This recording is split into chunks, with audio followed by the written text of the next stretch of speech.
नमस्कार। साहित्य तक के बुक कैफ़े के एक दिन एक किताब में मैं जयप्रकाश पांडे आपका स्वागत करता हूं। और आज मैं कृपा शंकर चौबे एक शिनाख्त, यह प्रलेख व्यक्तित्व श्रृंखला की पुस्तक है। इसका संपादन सोनम तोमर ने किया है। परिकल्पना जो है वो जितेंद्र पात्रों की है। सोनम तोमर 29 जनवरी 1994 को उत्तर प्रदेश के बिजनौर जिले में पैदा हुई हैं। महात्मा ज्योतिबा फुले रुहेलखंड यूनिवर्सिटी से उन्होंने एम.कॉम किया है और भारत में एक व्यक्ति की कुल आय एवं उसके कर दायित्व की गणना पर विश्लेषणात्मक अध्ययन किया है। दिल्ली विश्वविद्यालय से शोध छात्रा हैं। कृपा शंकर चौबे के जीवन पर, उनके कर्म पर, उनके कृतित्व पर, उनके व्यक्तित्व पर यह पुस्तक एक अलग प्रकाश डालती है। उन्होंने अपने जीवन में क्या कुछ किया है, बतौर पत्रकार, बतौर स्तंभकार, बतौर टिप्पणीकार, निबंधकार और साहित्य समालोचक, संपादक, अध्यापक, बहुविध रूपों में कृपा शंकर चौबे का जो साहित्य को योगदान है, लेखन जगत को जो योगदान है, उनका जो कृतित्व है, उस पर यह एक संपूर्ण पुस्तक है। प्रलेख व्यक्तित्व की श्रृंखला में जो पुस्तकें प्रकाशित हो रही हैं एक शिनाख्त के नाम पर, उनकी खासियत यह है कि यह किसी भी लेखक के व्यक्तित्व को, किसी भी साहित्य सेवी के व्यक्तित्व को, किसी भी महत्वपूर्ण शख्सियत के व्यक्तित्व को समग्रता से आपके सामने रखती है। साहित्य सेवियों के सामने रखती है, छात्रों के सामने रखती है, समालोचकों के सामने रखती है। कृपा शंकर चौबे को बतौर पत्रकार मैं निजी तौर पर जानता हूँ। हमारी उनकी पहली मुलाकात आज के 30 साल पहले हुई थी और उन्होंने उस यात्रा में, वह लगभग उनके शुरुआती दिन थे पत्रकारिता की यात्रा के, और वहाँ से एक विराट संसार उन्होंने अपने रचना कर्म से, अपने शोध कर्म से और अपने विशद लेखन से बनाया।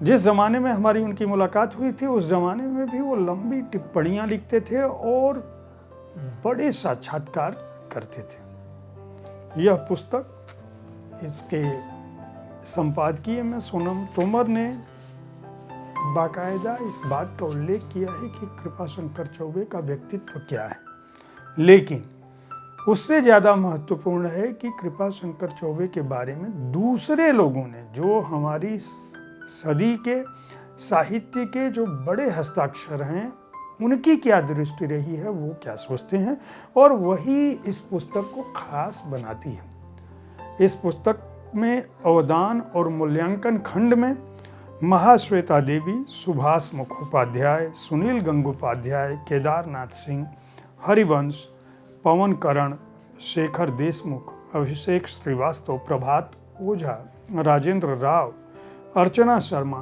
हीरालाल नागर, विशंभर नेवर, निर्मला गर्ग, मिथिलेश श्रीवास्तव, उमेश चतुर्वेदी, शर्मिष्ठा बाग, मृत्युंजय, वृषभ प्रसाद जैन, कृष्ण कुमार सिंह, तस्लीमा नसरीन, अरुण होता, जय कौशल, सुरजीत कुमार सिंह, पलाश विश्वास, अग्निशेखर, अरुण कुमार त्रिपाठी, आर.के. त्रिपाठी, रूप, विनय बिहारी सिंह, अनय, राम मोहन पाठक, गिरीश्वर मिश्र, विजय दत्त, श्रीधर, बलदेव भाई शर्मा, बलिराज पांडे, शंभुनाथ शुक्ल, गिरीश पंकज, कौशल किशोर त्रिवेदी, विकास मिश्र, एस आनंद, सिराज खान बातिस, अरुण कुमार त्रिपाठी, जयप्रकाश पांडे, राकेश प्रवीर, करुणाशंकर उपाध्याय, अभिज्ञात, अमरनाथ, शरद जायसवाल, वीरेंद्र प्रताप यादव, संदीप सौरभ, निर्भय देवयांश, पूजा तिवारी, दीक्षा सिंह,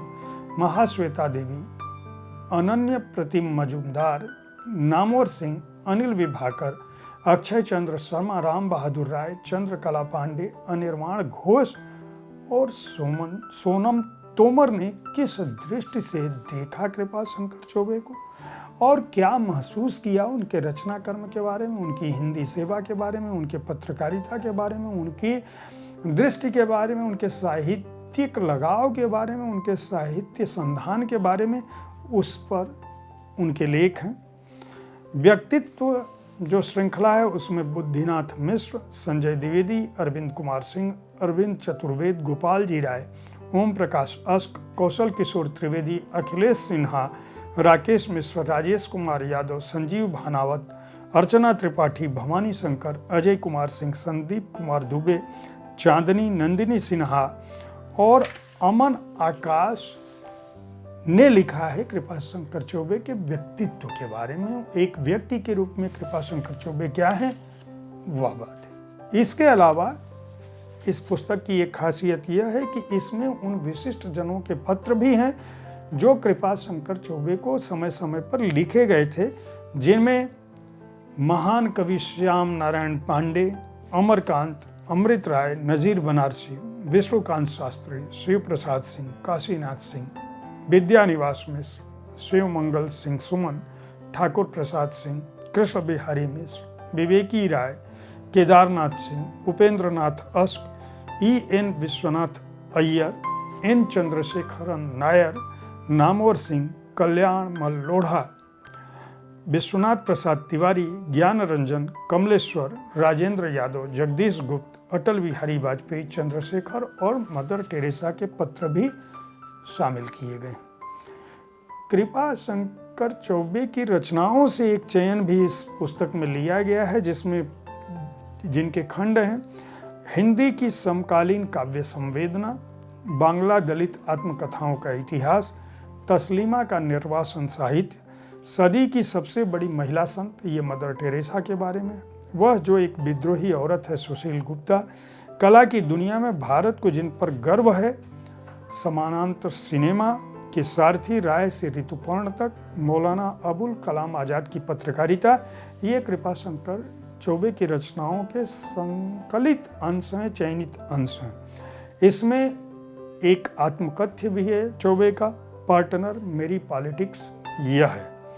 इसके अलावा संवाद रवि प्रकाश के साथ और हिमांशु वाजपेयी के साथ 2 उनके साक्षात्कार भी प्रकाशित हैं। लेखक परिचय विस्तार से दिया गया है और परिशिष्ट में सुनील गंगोपाध्याय, तस्लीमा नसरीन और महाश्वेता देवी की टिप्पणियाँ उनके मूल लेखन में, उनकी लिपिबद्ध में, उनकी लिपि में, उनकी कलम से जो शामिल है उनकी अपनी भाषा में, वह भी इसमें संजोया गया है। इस पुस्तक की खास बात यह है कि यह पुस्तक कृपाशंकर चौबे को बतौर साहित्यकार, पत्रकार देखने का, समझने का एक नज़रिया देती है। यह और बात है कि कृपाशंकर चौबे ने पत्रकारिता को बहुत पहले छोड़कर अध्यापन की दुनिया में चले गए और महात्मा गांधी राष्ट्रीय विश्वविद्यालय से जुड़ गए और वहाँ पे उन्होंने